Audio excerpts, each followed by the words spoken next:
إن الحمد لله إن الحمد لله الذي كفى وسلام على عباده الذين اصطفى أما بعد فأعوذ بالله من الشيطان الرجيم بسم الله الرحمن الرحيم إن الذين قالوا ربنا الله ثم استقاموا تتنزل عليهم الملائكة ألا تخافوا ولا تحزنوا وأبشروا بالجنة التي كنتم توعدون نحن أولياؤكم في الحياة الدنيا وفي الآخرة ولكم فيها ما تشتهي أنفسكم ولكم فيها ما تدعون نزلا من غفور رحيم ومن أحسن قولا ممن دعا إلى الله وعمل صالحا وقال إنني من المسلمين صدق الله العظيم عن أبي هريرة رضي الله تعالى عنه قال رسول الله صلى الله عليه وسلم جددوا إيمانكم قيل يا رسول الله وكيف نجدد إيماننا قال أكثر من قول لا إله إلا الله أو كما صلى الله عليه وسلم। मेरे मोहतरम दोस्त और बुजुर्गो भाइयों अजीज़ो, अल्लाह पाकेर बहुत बड़ा एहसान फजल और करम जे अल्लाह जल्ले जलालुहु अम्मानुअलुहु अल्लाह सुबहानाहु व ताआला আমাদেরকে মুসলমান বানাইছেন এবং সর্বযুগের সর্বশ্রেষ্ঠ নবীদের নবী রসুলদের রসুল আহকামুল হাকিমিন সৈয়দুল কৌনৈনি সৈয়দুল আম্বিয়া ইমামুল আম্বিয়া সরদারে দো আলম হজরত মুহাম্মদ মুস্তফা আহমদ মুস্তফা সাল্লাল্লাহু আলাইহি ওয়াসাল্লাম মের শ্রেষ্ঠ উম্মত হিসাবে আমাদেরকে পয়দা করছেন। ভাই মেহতরম দোস্ত আর বুজুর্গ, অল্প কথা বলবো আজকে, খুবই গুরুত্বপূর্ণ। এটা আমার জন্য যেমন জরুরি, দুনিয়ার সমস্ত উম্মতের জন্য, দুনিয়ার সমস্ত মানুষের জন্য। আর একটা সহজ কথা বলি, হয়তো অনেকেই জানেন না, আবার অনেকেই জানে যে বর্তমানে ঈসা আলাইহিসসালাতু ওয়াসসালাম মের পরে মুহাম্মদ সাল্লাল্লাহু আলাইহি ওয়াসাল্লামের জন্ম শুরু হওয়ার পরে, নবুয়তি পাওয়ার পরে আর কি থেকে শুরু করে, নবুয়তি পাওয়ার থেকে শুরু করে কিয়ামত পর্যন্ত যত মানুষ পয়দা হবে, যত মানুষ দুনিয়াতে আসবে যাবে, সমস্ত মানুষের নবী হযরত মুহাম্মদ সাল্লাল্লাহু আলাইহি ওয়াসাল্লাম। হিন্দু, খ্রিস্টান, বৌদ্ধ, নাসারা, যেই হোক না কেন, মানুষ হিসাবে জিন্দা থাকলে, দুনিয়াতে পয়দা হইলেই সে মুহাম্মদ সাল্লাল্লাহু আলাইহি ওয়াসাল্লামের উম্মত। কেউ মানে আর কেউ মানে না। মানে যে মানে আল্লাহর হুকুম, নবীর তরিকা, যে মানে সে ইমানদার, আর যে মানে না বেঈমান। এক কথায় যেমন কিয়ামতের ময়দানে আল্লাহ জাল্লে জালালুহু আম্মানুহু আল্লাহ সুবহানাহু ওয়া তাআলা বলবেন ওয়ামতাজুল ইয়া আইয়ুহাল মুজরিমুন।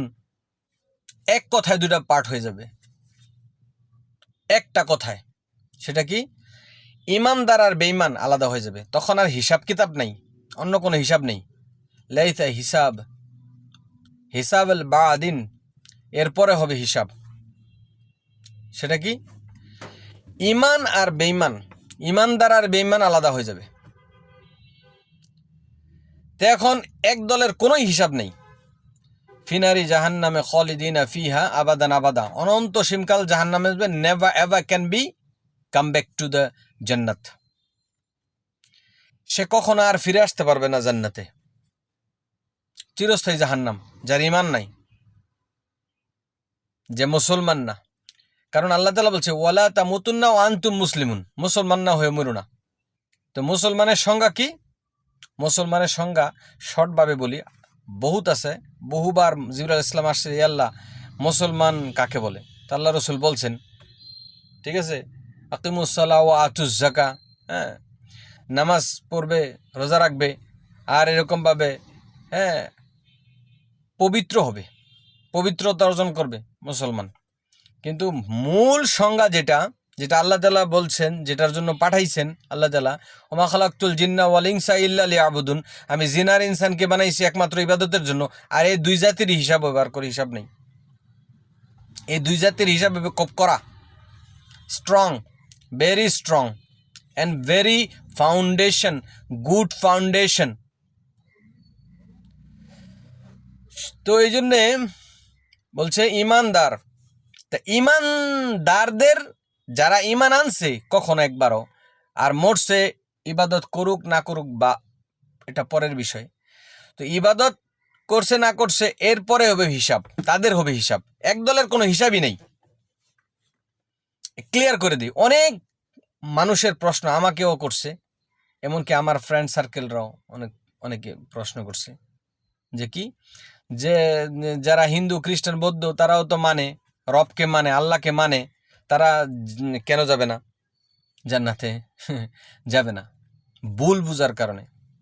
ঈসা আলাইহিস সালামকে যারা মানছে তারা এখন খ্রিস্টান দাবি করতেছে, এই খ্রিস্টানরাই ঈসা আলাইহিস সালামকে ওই সময় মানে নাই, অতিরিক্ত মানছে, মানাটাও কি অতিরিক্ত, তারা খ্রিস্টান হয়েছে। এই জন্যে তাদের নাম দিছে খ্রিস্টান। খ্রিস্টান কোনো ধর্ম নাই, পৃথিবীতে ধর্ম একটাই, আর কালমাও আসছে একটাই। 1 লক্ষ থেকে 2 লক্ষ, 1 লক্ষ থেকে 2,24,000 পয়গাম্বর নবী রসুল আল্লাহ তাআলা দুনিয়াতে পাঠিয়েছে মানুষের হেদায়েতের জন্য, জিন ও ইনসানের হেদায়েতের জন্য।